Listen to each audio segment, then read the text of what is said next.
asi chinondirwadza ndechekuti ndoda kuimbira mwana uyu asi ndaifanira kumuimbira ari mupenyu.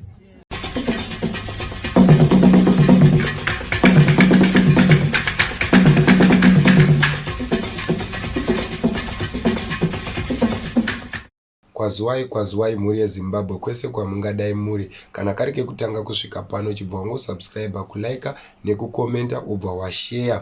Zvinotibatsira kuti vhidhiyo rino ritenderere risvike kuhama neshamwari vasati vasangana nezvawasangana nazvo pavhidhiyo rinori. Ndine nhau dzandakakubatirai pano. Usaskipa kana vhidhiyo rino risati rapera nekuti pane maupdates akati wandei pavhidhiyo rino. Tinoitira kuti muwanewo zvakati wandei pavhidhiyo rimwe chete. Nyuzi dzekutanga dzinoti amai Guti vaida kupiwa mota naSeWikinero Chivhayo nezuro ndokubva vairamba nechikonzero chavasina kutaura kuti mota vari kuirambirei. Nanhasi havasati vabuda pachena kuti chii chatikonzera kuti ivo vange vachiramba mota, asi vanga vaitirwa rudo kuti vakwanise kunge vachipiwa mota sekupiwawo kwevamwe. Ticharamba takateerera takatarisa kuti vachazopawo here chikonzero chaita kuti varambe kunge vachipiwa mota.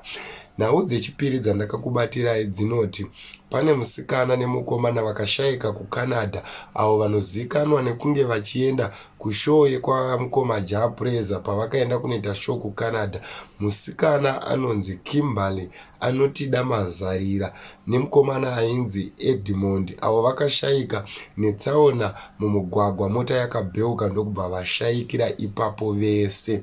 Tinoti zororai murugare mukomana nemusikana avo vakanga vaenda kunyika iyo vachienda kuchikoro kunodzidza kunofunda, ndokubva vadzoka zvavo vari mukofini. Munoziva zvinorwadza, unenge uchiti uri kuitira mwana wako chakanaka kuti azovewo neupenyu hwakanaka, azogona kukuchengeta, but pakudzoka kwake ozodzoka ari mukofini, chinhu chinorwadza. Asi tinoti zororai murugare, nzira yedu tese zvinowanika.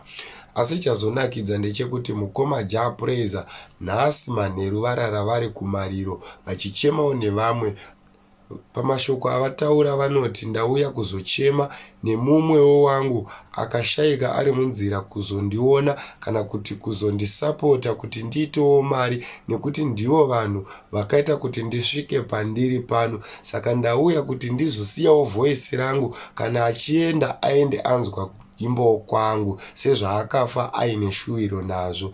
Aiwa, tinoti Mwari ngaakuitire zvakanaka nerudo rwamaratidza iroro. Musagumire ipapo, muitirewo nevamwe muzuva rinotevera. Tinoziva kuti zvinhu izvi zvinoitika mukurarama, hazvitangire ipapo uye hazvigumire ipapo. Saka nerudo iroro rambai muchiruratidza vamwe. Tinoti Mwari ngaakuitire zvakanaka. Ndichakusiyirai vhidhiyo ravo muchinzwa kana kuti muchiona zvidiki diki zvavaita vari kumariro.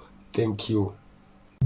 Mazhinji asi chinondirwadza ndechekuti ndoda kuimbira mwana uyu asi ndaifanira kumuimbira ari mupenyu, asi zvisinei hazvo izuva rake rekugumisira. Naizvozvo sezvo ari mutsigiro wangu ndoda kumuonekawo nezwi rangu.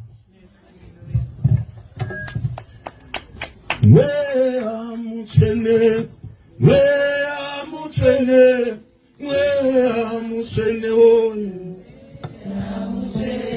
mweya wa Baba, mweya